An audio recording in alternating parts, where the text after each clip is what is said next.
First contact and misconceptions.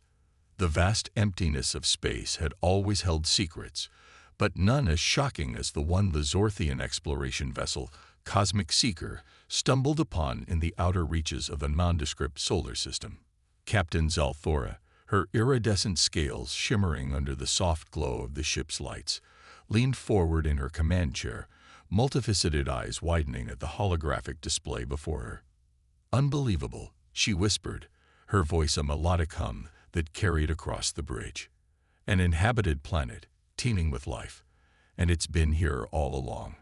Her second-in-command, Vextor, slithered closer, his serpentine body coiling in excitement. "Captain, our initial scans indicate a dominant species, bipedal, mammalian, showing signs of rudimentary technology." Zalthora's antenna twitched with interest. "Sentient?" "Affirmative," Vextor replied, his clawed hands dancing over the control panel. "But primitive by our standards. Their technology appears to be in its infancy, no signs of interstellar travel capabilities."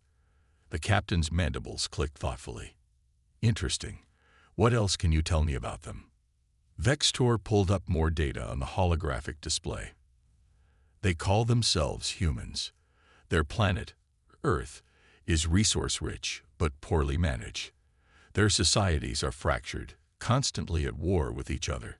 They seem to lack unity and purpose." As the Zorthians observed Earth from orbit, they saw a planet divided. Nations squabbled over territories, resources were depleted without regard for long-term consequences, and the ecosystem showed signs of strain from unchecked industrialization. "Look at them," Zalthora mused, her voice tinged with a mixture of pity and disdain. "So caught up in their petty conflicts that they can't see the bigger picture. They're practically begging to be conquered and guided by a superior species." The more the Zorthians watched, the more convinced they became of humanity's weakness. They observed humans struggling against their environment, falling prey to diseases, and cowering in the face of natural disasters. The aliens saw the proliferation of weapons on Earth not as a sign of humanity's martial prowess, but as evidence of their fear and vulnerability. "Captain," Vextor interjected, "I've been analyzing their physical capabilities. They're unimpressive, to say the least. Slow, weak compared to our warriors. No natural defenses to speak of. They rely entirely on their primitive tools and weapons." Zalthora's mandibles curved into what passed for a smile among her species. "Prey," she declared. "We've stumbled upon a planet of prey, Vextor. Ripe for the taking."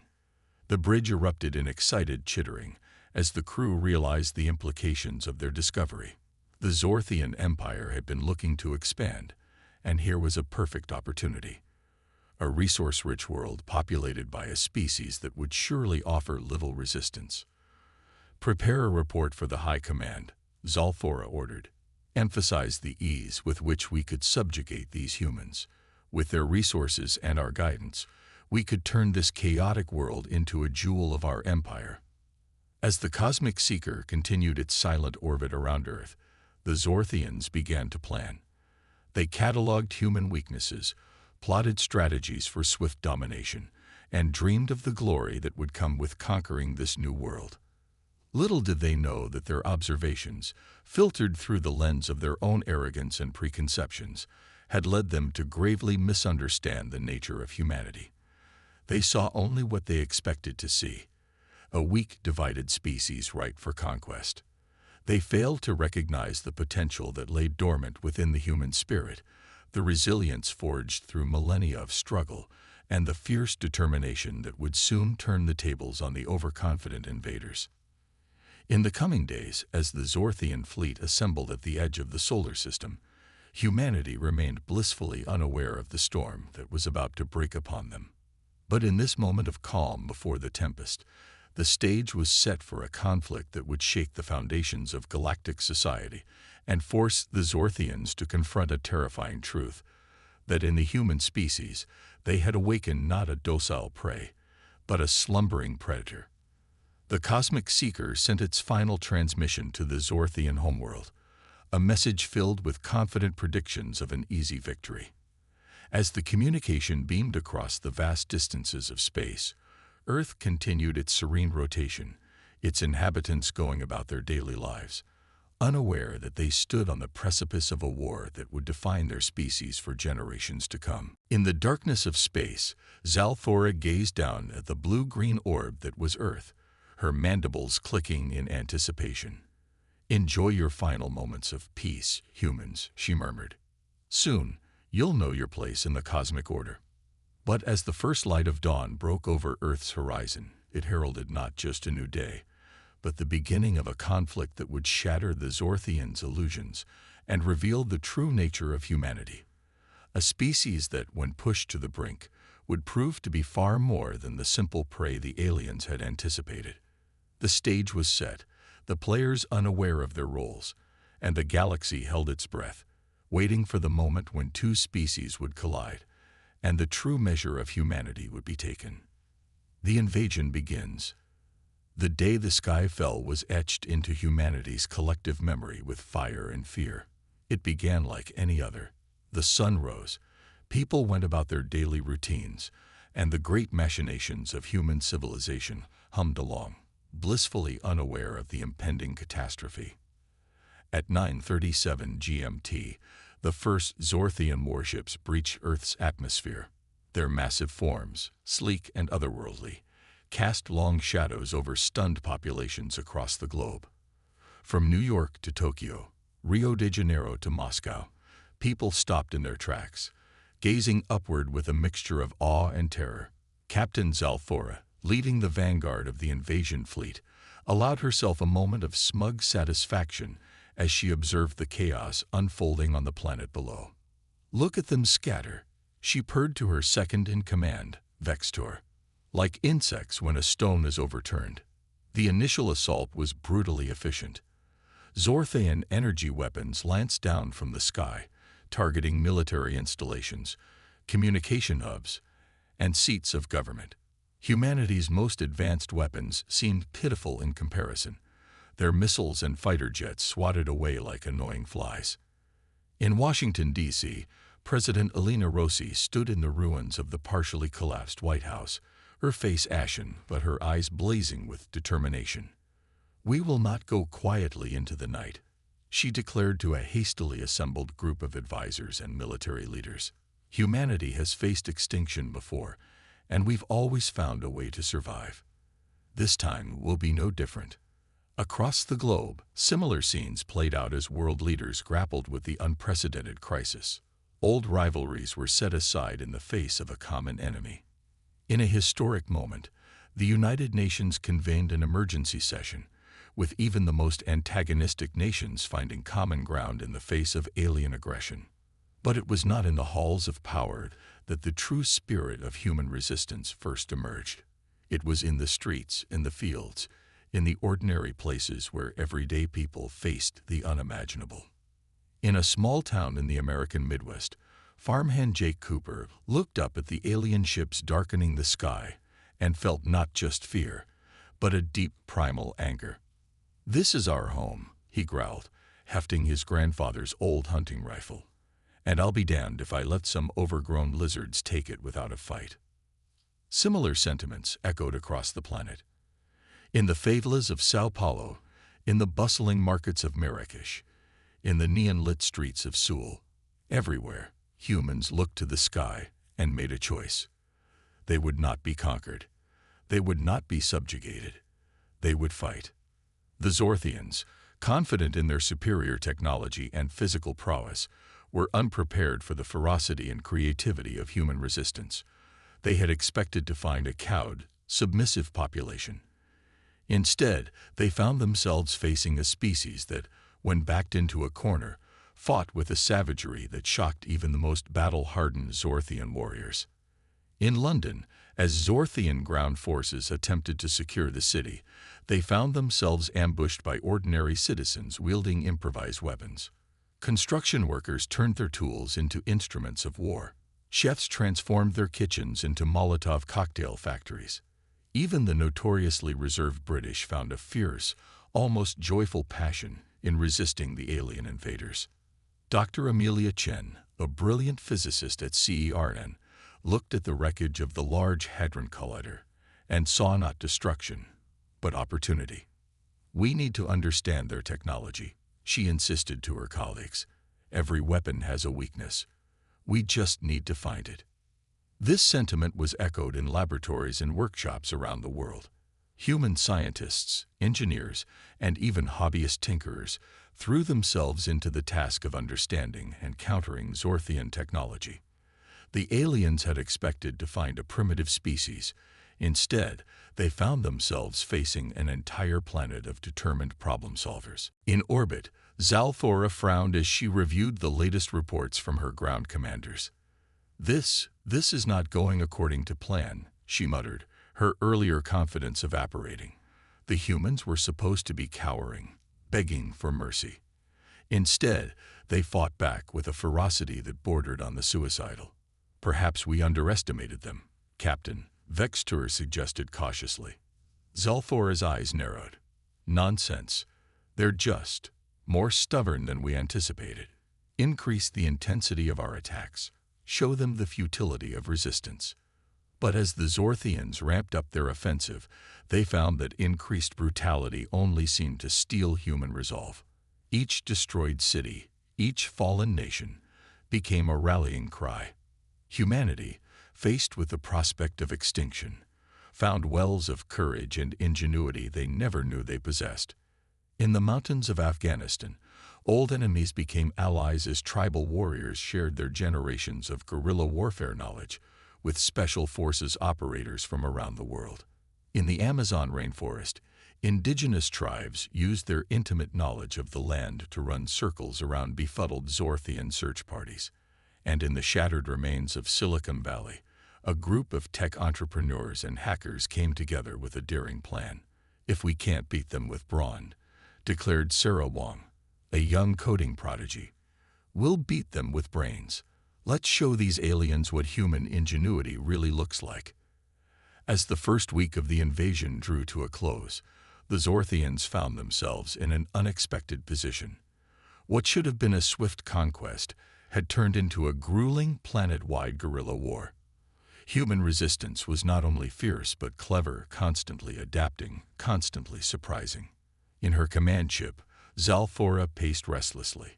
The earlier reports of easy victory had given way to a steady stream of setbacks and uncertainties. She gazed down at the blue-green planet, its night side now dotted with the fires of conflict, and felt a twinge of something unfamiliar: doubt. "These humans," she mused, almost to herself, "they're not what we thought they were." Little did she know, this realization was only the beginning. As humanity rallied and prepared to take the fight to the stars, the Zorthians were about to learn a harsh lesson about the danger of underestimating their prey. The hunt was on, but the roles of predator and prey were far from settled. Turning the tide. As the conflict entered its second month, the initial shock of the invasion had given way to a grim determination across the planet. Humanity, though bloodied, was far from beaten. In hidden bunkers, makeshift labs, and guerrilla camps around the world, a revolution was brewing, not just of weapons, but of ideas. Dr. Amelia Chen stood in the center of a repurposed underground parking garage in Geneva, surrounded by a motley crew of scientists, engineers, and hackers from around the world. Holographic displays flickered with schematics of Zorthian technology, the fruit of weeks of intense study and reverse engineering. "We've cracked it," she announced, her eyes gleaming with a mixture of exhaustion and triumph. "Their energy weapons, their shields, it's all based on principles we've theorized about for years. We just never had the means to implement them. Until now." Sarah Wong, the coding prodigy from Silicon Valley, stepped forward. "And we've made significant progress in decrypting their communication protocols. We can't understand their language yet, but we can disrupt their signals, maybe even feed them false information." Around the world, similar breakthroughs were occurring. In a hidden facility beneath the Australian outback, a team led by Aboriginal elders and quantum physicists had unlocked the secrets of Zorthian faster-than-light travel. In the frozen wastes of Siberia, Russian and American scientists worked side by side to develop countermeasures against the aliens' advanced sensors. But it wasn't just in the realm of high technology that humanity was adapting. In the scorching deserts of the Sahara, Tuareg nomads were teaching NATO's special forces the art of desert warfare, skills that proved devastatingly effective against the Zorthian troops unused to Earth's harsh environments. In the cities, urban warfare took on new dimensions. The Parker community, once seen as mere daredevils, now trained resistance fighters in the art of navigating the vertical landscapes of shattered skyscrapers. Street artists turned their talents to camouflage, creating mind-bending murals that hid entire resistance bases in plain sight. Even in the digital realm, humanity's creativity shone. A global network of hackers, led by the enigmatic figure known only as Ghost, launched increasingly daring cyberattacks against Zorthian systems. Viruses that seemed to mutate and evolve in real time wreaked havoc on alien networks, sowing confusion and chaos among the invaders. High above the Earth, in her command ship, Captain Zalthora struggled to comprehend the shifting tide of the war. How? She demanded, her scales flushed with a mix of anger and fear. How are they doing this? They were primitives, barely out of their stone age. Vextor, her loyal second-in-command, offered a tentative response. It appears, Captain, that we may have miscalculated. The humans' adaptability is unlike anything we've encountered before. They're not just using our own technology against us. They're improving upon it in ways we never considered. Zalthora hissed in frustration. Impossible. No species could advance so quickly. But the evidence was undeniable. Human fighters, once easy prey for Zorthian warships, now darted through the skies in crafts that seemed to borrow elements from both human and alien technology. Earth's cities, while still bearing the scars of the initial assault, now bristled with defenses that could repel all but the most determined attacks. The turning point came on a sweltering day in the heart of the Amazon rainforest. A joint team of indigenous warriors and international special forces, led by Brazilian Captain Maria Silva, launched a daring raid on a major Zorthian ground base. Using a combination of ancient hunting techniques and cutting-edge stealth technology, they infiltrated the heart of the alien stronghold. What they found there changed the course of the war. Deep within the base lay a quantum communications array, the linchpin of the Zorthian command and control network for the entire South American theater. Captain Silva made a split-second decision that would echo through history. "We're not destroying it," she declared, her voice steady despite the chaos of battle around them. "We're taking it. Intact." The extraction was a nightmare of close-quarters combat and hair-raising escapes, but in the end, Silva and her team emerged victorious, with the priceless alien technology in tow. Within hours, the device was in the hands of Dr. Chen and her team in Geneva. "This is it," Chen breathed, her fingers dancing over the alien controls. "With this, we can listen in on their entire battle network, maybe even feed them false information." The effect was immediate and devastating. Suddenly, human resistance fighters seemed to be everywhere at once, always one step ahead of Zorthian forces. Alien supply lines were ambushed with uncanny precision. Counterattacks crumbled before they could begin. In orbit, Zalthora watched with growing horror as her carefully laid plans fell apart. The humans, once thought to be easy prey, had revealed themselves to be formidable predators in their own right. They fought with a combination of savagery and ingenuity that left the Zorthians reeling. "We must regroup," Vextor urged. "Pull back our forces, reassess our strategy." But Zalthora knew it was already too late. The initiative had shifted. The hunters had become the hunted. As if to underscore this point, alarms suddenly blared throughout the command ship. Vextor's eyes widened in disbelief as he read the incoming reports. "Impossible," he whispered. Zalthora didn't need to ask. She could see it with her own eyes. Rising from the Earth's surface were ships, human ships, but unlike anything they had possessed before. They moved with the same fluid grace as Zorthian vessels, but there was something uniquely Earthborn in their design. They were an amalgamation of human ingenuity and reverse-engineered alien technology, and they were heading straight for the Zorthian fleet.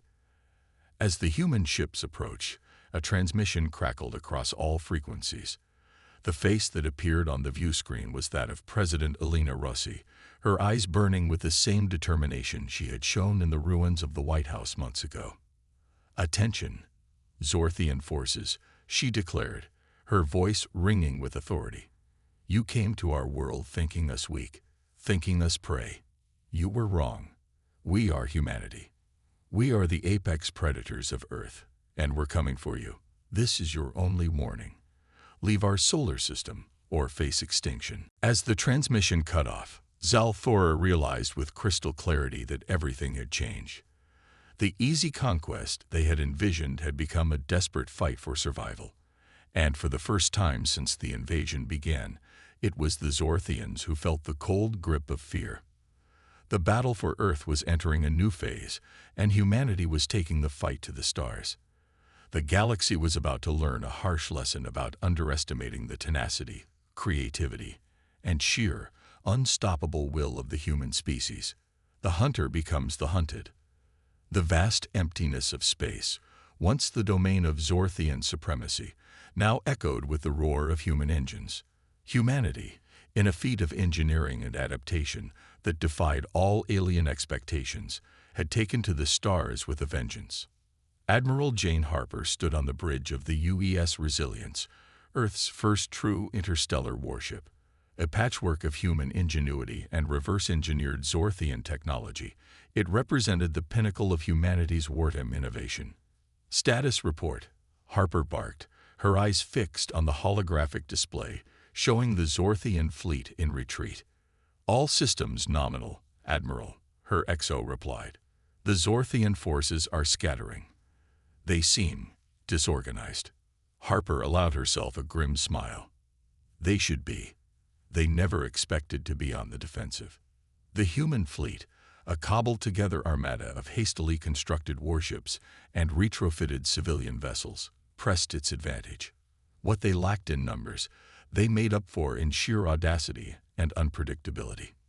Meanwhile, deep in Zorthian territory, another kind of battle was being waged. Ghost, the enigmatic leader of Earth's hacker collective, had infiltrated the aliens' central network. From a nondescript van somewhere in Tokyo, Ghost and their team were wreaking havoc on Zorthian communications. "You're in," Sarah Wong's voice crackled over the secure line. "Their firewalls are like tissue paper compared to what we deal with on Earth."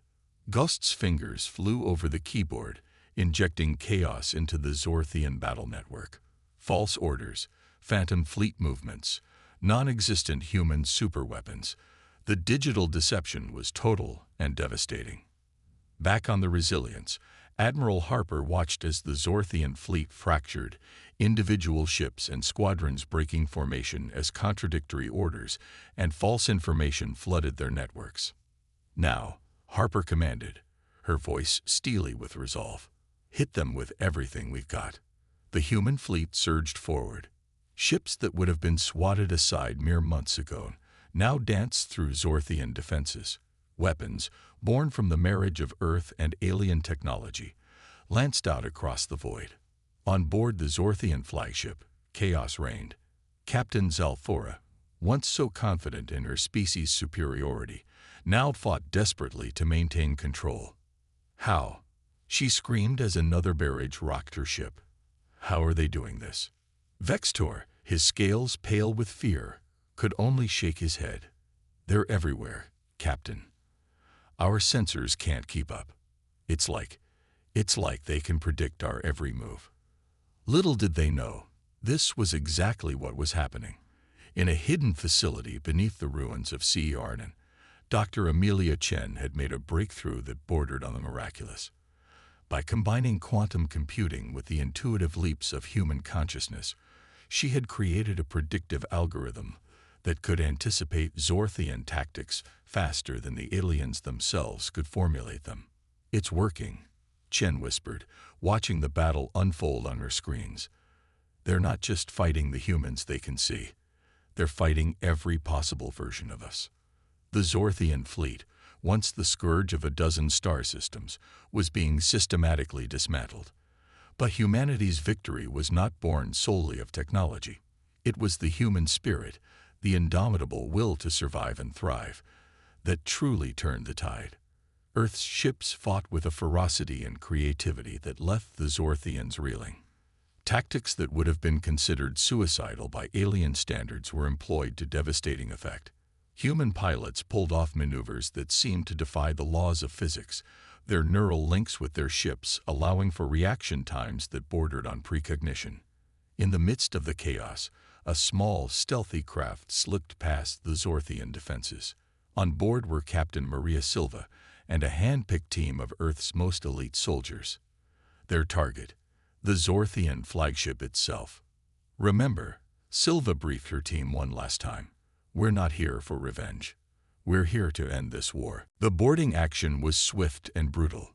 Silva's team, augmented with the best technology Earth and the Zorthians had to offer, cut through the alien defenses like a hot knife through butter.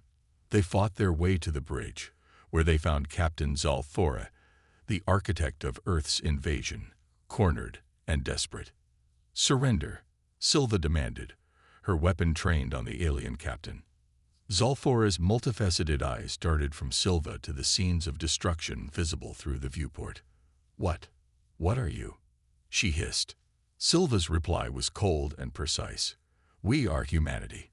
We are what happens when you back a creative, adaptable, and determined species into a corner. We are the nightmare you created." As Zalthora was led away in chains, the news spread rapidly through what remained of the Zorthian fleet. Their leader captured, their forces in disarray. The once mighty alien armada began to surrender en masse. Admiral Harper watched from the bridge of the Resilience as enemy ships powered down their weapons. "Send word to Earth," she ordered, her voice thick with emotion. Tell them we've won." The cheer that erupted on the bridge was echoed across the human fleet, and soon, across the entire planet. Humanity had not only survived an alien invasion, they had turned the tables completely, defeating a technologically superior foe and taking their first steps into the galactic community. As the remnants of the Zorthian fleet were escorted back to Earth for processing, Admiral Harper turned to her XO. "You know," she mused, "in a way, we should thank them." Her XO looked puzzled. "Thank them, Admiral." Harper nodded, a wry smile on her face. "They came here thinking us prey, and in doing so, they forced us to become the predators we always had the potential to be. They united our world and gave us the stars." As Earth celebrated its victory and began to look to the future, the rest of the galaxy watched in stunned silence. The human species, previously unknown and thought insignificant, had burst onto the galactic stage in the most dramatic way possible. The age of human expansion had begun, and the stars themselves seemed to tremble at the prospect. A new galactic order. 5 years had passed since the day humanity repelled the Zorthian invasion and took its first bold steps into the galactic community. Earth, once a hidden jewel in the cosmic ocean, now stood as a beacon of innovation and resilience, its influence spreading across the stars. In the newly constructed United Earth Embassy on the neutral world of Nexus Prime, Ambassador Elena Rossi, former president and hero of the Zorthian War, prepared to address the Galactic Council for the first time. The chamber was filled with representatives from 100 different species, all eager to hear from the race that had shocked the galaxy. As Rossi took the podium, her eyes swept across the diverse assembly. Insectoid hive minds buzzed with anticipation, crystalline beings shimmered with curiosity, and even the stoic energy beings pulsed with interest. "Esteemed members of the Galactic Council," Rossi began, her voice carrying the weight of Earth's history. "I stand before you today not just as a representative of humanity, but as a testament to the indomitable spirit that resides within all sentient beings." She paused, letting her words sink in. 5 years ago, our world faced annihilation. We were deemed primitive, weak, unworthy of our place in the cosmos. But in our darkest hour, we discovered a truth about ourselves, a truth that I believe holds relevance for all species gathered here today. The chamber was silent, every being hanging on her words. We learned that true strength lies not in technological superiority or military might, but in adaptability, creativity, and the unwavering will to survive. We discovered that when pushed to the brink, every sentient species has the potential to evolve, to surpass their limitations, to become more than they ever thought possible. Images began to play on the massive screens surrounding the chamber, scenes of human resilience during the invasion, of innovation born from desperation, of unlikely alliances forged in the heat of battle. The Zorthians came to our world expecting to find prey. Rossi continued, her voice growing passionate. Instead, they awakened a slumbering predator. But let me be clear, we do not revel in this role. We do not seek conquest or domination. Our goal, our deepest desire, is to ensure that no species ever again makes the mistake of underestimating another. She gestured to a group of Zorthians seated in the gallery, former enemies, now reluctant allies. We have made peace with those who once sought our destruction. We have shared our technology, our innovations, born from the crucible of war, with those who would use it for the betterment of all. The screens now showed images of joint human-alien scientific endeavors, of terraforming projects bringing life to dead worlds, of faster-than-light ships exploring the farthest reaches of the galaxy. Humanity does not come before you today, seeking accolades or demanding power, Rossi declared. We come with an offer, to share our unique perspective, our ability to think outside conventional boundaries, our knack for finding solutions where none seem to exist. We offer our creativity, our adaptability, our relentless drive to improve and evolve. She leaned forward, her eyes blazing with conviction. But we also come with a warning. Never again will we allow ourselves to be vulnerable. Never again will we stand idly by while the strong prey upon the weak. From this day forward, humanity pledges to be a protector of the downtrodden, a voice for the voiceless, a shield against those who would use their power to oppress others. A murmur ran through the assembly, a mix of awe, apprehension, and respect. We extend a hand in friendship to all peaceful species, Rossi concluded, but to those who would follow in the footsteps of our former enemies, who would seek to dominate or destroy. Know this, humanity is watching. We have taken our place among the stars, and we will not be moved. As Rossi stepped back from the podium, the chamber erupted in a cacophony of alien sounds, the Galactic Council's equivalent of thunderous applause. Species that had been bitter enemies for millennia found themselves united in their reaction to humanity's debut on the galactic stage. In the years that followed, humanity's influence spread across the cosmos. Earth became a hub of interstellar commerce and cultural exchange. Human adaptability and ingenuity, combined with alien technologies, led to advancements that transformed the galaxy. The Sol system, once an unremarkable corner of the Milky Way, became a shining beacon of progress and unity. The Zorthian War, while tragic, had ultimately forged humanity into something greater than it had been before, a species that understood both its power and its responsibility. As ships of 1,000 worlds came and went from Earth's bustling spaceports, as human explorers ventured into the unknown alongside alien comrades, as treaties were signed and alliances forged, the galaxy settled into a new era of peace and prosperity. And if occasionally some ambitious warlord or expansionist empire got ideas about conquest, they needed only to look to Earth, the world that had faced extinction and emerged victorious, to reconsider their plans. For in the vast, star-studded tapestry of the cosmos, humanity had carved out its place. No longer prey, not quite predator, but something far more valuable, a protector, an innovator, a force for progress and change. The day the aliens learned that humans were not prey had become the day the galaxy learned that categories like predator and prey were too simple, too limiting. In the end, it was the ability to transcend such definitions that truly mattered. And in that, Humanity had shown the way forward, not just for themselves, but for all sentient life in the vast, wondrous, ever-surprising universe they now called home.